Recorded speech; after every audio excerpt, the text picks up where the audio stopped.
இன்னைக்கு ஆனந்தி விஷயத்தை பத்தி பேசிட வேண்டியதுதான்.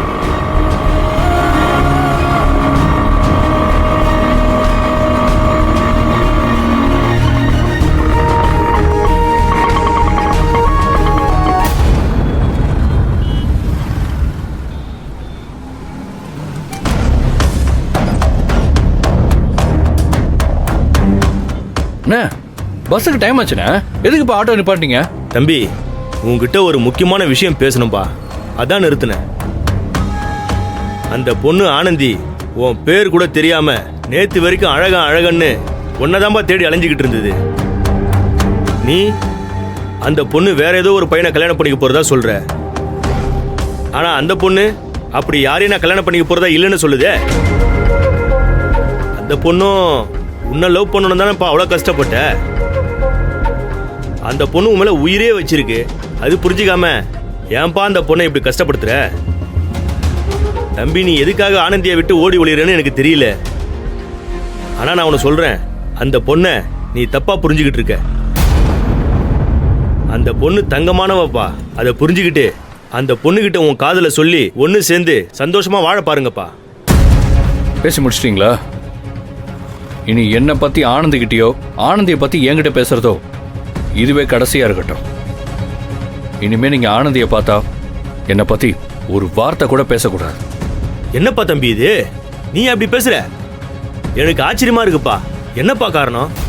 ஏன் இந்த முடிவு? 1000 காரணம் இருக்குன்னு, அது எல்லாத்தையும் உங்ககிட்ட சொல்லிட்டு இருக்க முடியாது. நான் தான் அழகன்னு ஆனந்திக்கு தெரியாம இருக்கிற வரைக்கும் தான் அவங்க வாழ்க்கை சந்தோஷமா இருக்கும். ஆனந்தியோட சந்தோஷம் தான் எனக்கு முக்கியம், அதை புரிஞ்சுக்கோங்க. இல்ல தம்பி, அந்த பொண்ணுக்கு நீ இல்லாத வாழ்க்கை நல்ல வாழ்க்கையாவே இருக்காது. திரும்ப திரும்ப அதையே பேசிட்டு இருக்காதீங்க. நான் வேணா வேற ஆட்டோ பிடிச்சு போய்க்கிறேன். தம்பி தம்பி தம்பி, அவசரப்படாதப்பா. ஏன்பா, நீ பட்ட கஷ்டத்தை எல்லாம் கண்ணால பார்த்து தாங்க முடியாம தான்பா சொல்றேன். இதை ஏத்துக்கிறது ஏத்துக்காததும் உன் இஷ்டம்பா. எனக்கு என்ன வந்துச்சு, நான் என் வேலையா பார்த்துட்டு போறேன். ஆனா ஒண்ணு மட்டும் சொல்லிக்கிறேன், நீ எங்க ஓடி ஒளிஞ்சாலும் அந்த பொண்ணு உன்னை கண்டுபிடிக்காம விடாது. அந்த அளவுக்கு உன்னை அந்த பொண்ணு லவ் பண்ணுது, அதை மட்டும் மனசுல வச்சுக்கோ.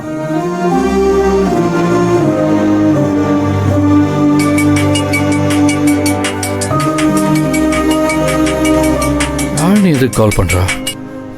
சொல்லு யாழினி. ஏன்னா நான் உன்னை கேட்பேன், நீ மறைக்காம உண்மையை சொல்லுவியா? இந்த நேரத்தில் என்ன ஃபோன் பண்ணி விளையாடிட்டு இருக்க? நான் கேட்குற கேள்விக்கு மட்டும் பதில் சொல்லு. என்ன இப்ப சொல்லணும்? ஆனந்திய நீ லவ் பண்றதானே? சின்சியரா லவ் பண்றதானே? என்ன பேசிட்டு இருக்க நீ? எத்தனை தடவை உங்ககிட்ட சொல்றது? அதெல்லாம் ஒண்ணும் இல்ல. இல்ல, நீ போய் சொல்ற, எனக்கு தெரியும். ஆனந்தி மேல லவ் இல்லாம தான் ஆனந்தி படுத்து தூங்கின பில்லோ கவரை நீ பங்களாதேஷ்க்கு எடுத்துட்டு போறியா? ஏய், நீயா கண்டதை கற்பனை பண்ணிக்காத யாழினி. ஆனந்திக்கும் உனக்கும் லவ் இருக்கு, ஆனா நீங்க 2 பேருமே அதை சொல்லிக்க மாட்டீங்க. ஏதோ ஒரு காரணத்துக்காக தான் எல்லாத்தையும் மறைச்சு இங்க இருந்து தப்பிச்சு வெளிநாட்டுக்கு போயிட்டு இருக்க. உண்மை அதானே? ஒரு தடவை சொன்னா புரியாதா உனக்கு? திரும்ப திரும்ப பேசுனதையே பேசிட்டு தேவையில்லாம என்ன டென்ஷன் பண்ணாதான் சொல்லிட்டேன். ஏன் நான் இப்படி பிடிவாதம் பிடிக்கிற? நான் சொல்ல வரத கொஞ்சம் கேளு. வைடி போன. அண்ணா அண்ணா,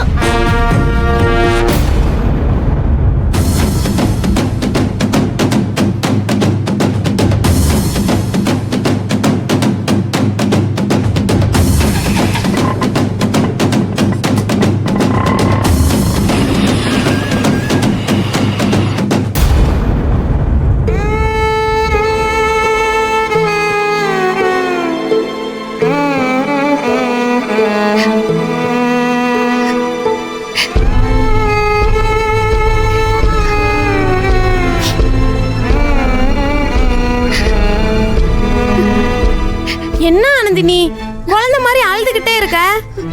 அதெல்லாம் ஒண்ணும் இல்ல. அழாத ஆனந்தி, அப்புறம் எனக்கும் அழுக வரும்.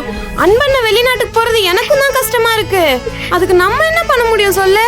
நீ அழுகிறதுனால அன்பண்ண வெளிநாட்டுக்கு போகாம நிக்க போதா என்ன? உண்மைதே, நானும் அழக்கூடாதுன்னு தான் நினைக்கிறேன், ஆனா என்னால முடியலையே.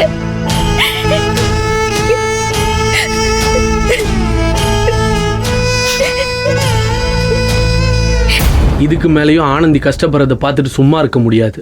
இப்பவே போய் அன்புதான் அழகுன்னு ஆனந்தி கிட்ட சொல்லிட வேண்டியதுதான்.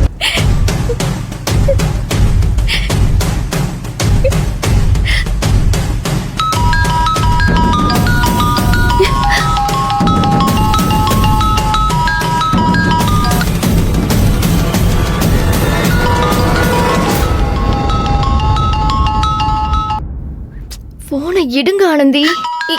ஏன் போந்தே அடிக்குது? அன்பு மாதிரியே இருக்கும்.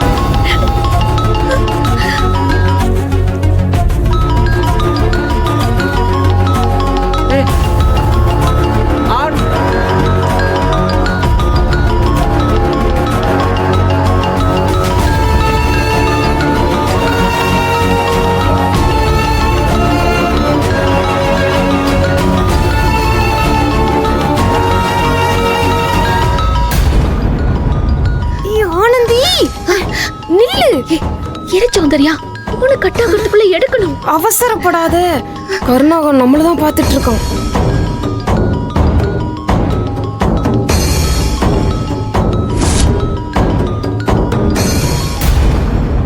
ஏய், என்ன? ஒண்ணும் இல்ல சார். போய் வேலைய பாரு.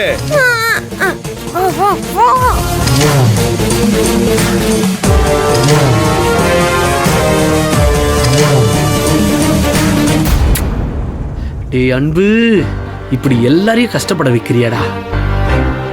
எனக்கு இந்த உண்மையெல்லாம் தெரியாமலே இருந்திருக்கலாம். எல்லார் மாதிரி நானும் நிம்மதியா இருந்திருப்பேன்.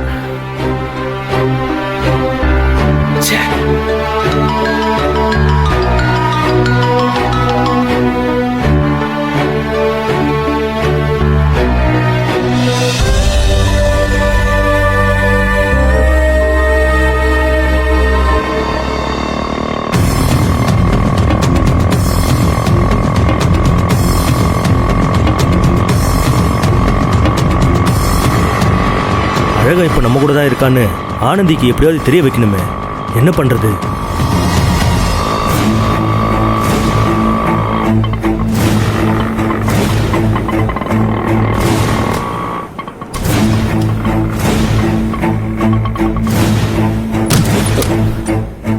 என்னாச்சு? என்னன்னு தெரியல தம்பி, திடீர்னு நின்னுச்சு. என்னப்பா அப்படி பாக்குற? நம்பிக்கை இல்லையா? பஸ்ஸுக்கு டைம் ஆயிடுச்சுங்க, சீக்கிரம் போய் என்னன்னு பாருங்க. சரிப்பா, இதோ போய் பாத்துடுறேன்.